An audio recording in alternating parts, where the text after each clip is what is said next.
এক হুমকি বাংলাদেশ থেকে ভারতকে পরমাণু বোমারও হুমকি। হ্যাঁ, কিছুক্ষণ আগে একটা হুমকি শোনাচ্ছিলাম, ফাঁকা হুমকি বারবার উঠে এসেছে, কিন্তু এবার নজর রাখতেই হচ্ছে বাংলাদেশ থেকে ভারতকে পরমাণু বোমারও হুমকি। মোদী সাহেবকে বলবো, আপনারও বয়স হয়েছে, আল্লাহকে ভয় করেন, বাংলাদেশের বিরুদ্ধে অবস্থান গ্রহণ করেন না।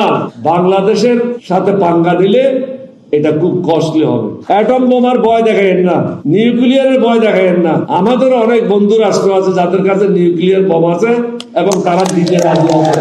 সুতরাং আপনি ব্যবহার করবেন, আমরা এখানে কলা চষবো, এটা হবে না। এখান থেকেও নিউক্লিয়ার বোম লঞ্চ করা হবে। টিট ফর ট্যাট, বন্ধুত্ব চান বন্ধুত্ব, শত্রুতা চান শত্রুতা। অলি আহমেদ অবসরপ্রাপ্ত সেনা কর্তা বাংলাদেশের, তার মুখে এবার এই হুমকি বাংলাদেশ থেকে ভারতকে পরমাণু বোমারও হুমকি। এর আগেও আমরা দেখেছি একের পর এক হুমকি দেওয়া হয়েছে, কিন্তু এবার প্রাক্তন সেনা কর্তার তরফে যে হুমকি এলো তা ভারতকে পরমাণু বোমারও হুমকি। আরো একবার শোনাবো কি বলেছেন তিনি, শুনুন। মোদী সাহেবকে বলবো, আপনারও বয়স হয়েছে, আল্লাহকে ভয় করেন, বাংলাদেশের বিরুদ্ধে অবস্থান গ্রহণ করেন না। বাংলাদেশের সাথে পাঙ্গা দিলে এটা খুব কষ্টলি হবে। অ্যাটম বোমার ভয় দেখায়েন না, নিউক্লিয়ারের ভয় দেখায়েন না। আমাদের অনেক বন্ধু রাষ্ট্র আছে যাদের কাছে নিউক্লিয়ার বোম আছে এবং তারা দিতে রাজি আছে। সুতরাং আপনি ব্যবহার করবেন, আমরা এখানে কলা চষবো, এটা হবে না। এখান থেকেও নিউক্লিয়ার বোম লঞ্চ করা হবে। টিট ফর ট্যাট, বন্ধুত্ব চান বন্ধুত্ব, শত্রুতা চান শত্রুতা। পাসপোর্ট জালিয়াতি, আর সেই পাসপোর্ট জালিয়াতিতে আরো একজনকে গ্রেপ্তার করা হলো। 17 তারিখও গ্রেপ্তার করা হয়েছিল জাল পাসপোর্ট চক্রে ধৃত সমরেশ বিশ্বাস। তাকে জেরা করা হয়, আর জেরা করেই পর্ণশ্রীতে তল্লাশি চালায় কলকাতা পুলিশ। পর্ণশ্রী থেকেই জাল নথি সহ একজনকে গ্রেপ্তার করা হয়েছে। জাল নথি তৈরির অভিযোগে গ্রেপ্তার ধৃত দীপঙ্কর দাস। তাকে জেরা করে আর কি কি নথি উদ্ধার হলো, আরো বিস্তারিত এই বিষয়ে জানবো। অমিত রয়েছে সরাসরি, অমিত জানাতে পারবে এই বিষয়। অমিত, 17 ডিসেম্বরও আমরা দেখেছিলাম, এর আগেও আমরা দেখেছিলাম যে একের পর এক গ্রেফতার হয়েছিল এই জাল পাসপোর্ট নিয়ে। এবার কি কি আপডেট পাওয়া যাচ্ছে?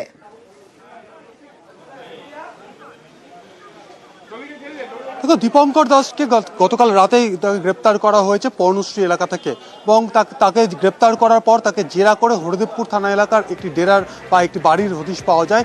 সেখানে অভিযান চালানো হয় কলকাতা পুলিশের তরফে, এবং সেখান থেকে 36টি ভারতীয় পাসপোর্টের, বৈধ পাসপোর্টের ফটোকপি, একাধিক ডকুমেন্টস, একাধিক প্যান কার্ড, আধার কার্ড বা এপিক কার্ড তৈরির ফরম্যাট, কম্পিউটার, প্রিন্টিং মেশিন, এই সমস্ত কিছু বাজেয়াপ্ত করা হয়েছে। তবে এই তদন্ত করতে গিয়ে তদন্ত আধিকারিকরা এখনো পর্যন্ত যে সমস্ত তথ্যটা পাচ্ছেন, এই সমরেশ বিশ্বাস এবং তার ছেলের যে চক্র, সেই চক্র কলকাতাতেই শুধুমাত্র কলকাতার কথা বলা হচ্ছে, কলকাতাতেই 3000-এর বেশি পাসপোর্ট তারা বানিয়েছেন বাংলাদেশি নাগরিকদের জন্য।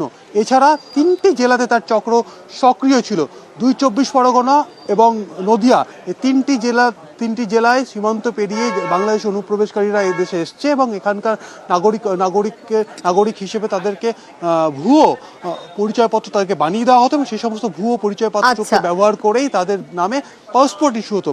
এই যে তথ্যগুলো যেমন উঠে আসছিল, তদন্ত করতে গিয়ে তদন্তকারী আধিকারিকদের সামনে আরও যে সমস্ত তথ্য এসছে, শুধুমাত্র অনুপ্রবেশকারী নয়, বাংলাদেশের নাগরিক তারা ইউরোপিয়ান কান্ট্রিতে যাওয়ার জন্য ভারতীয় বৈধ পাসপোর্ট তাদের প্রয়োজন হতো। সেই সমস্ত বৈধ পাসপোর্ট করার ক্ষেত্রে এই সমরেশ এবং তার চক্রের সঙ্গে তারা যোগাযোগ করতো, এবং টাকার বিনিময়ে ভারতীয় পাসপোর্ট তারা তৈরি করাতো।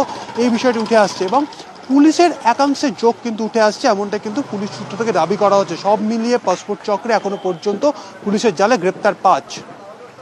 বেশ বেশ অমিত, একেবারে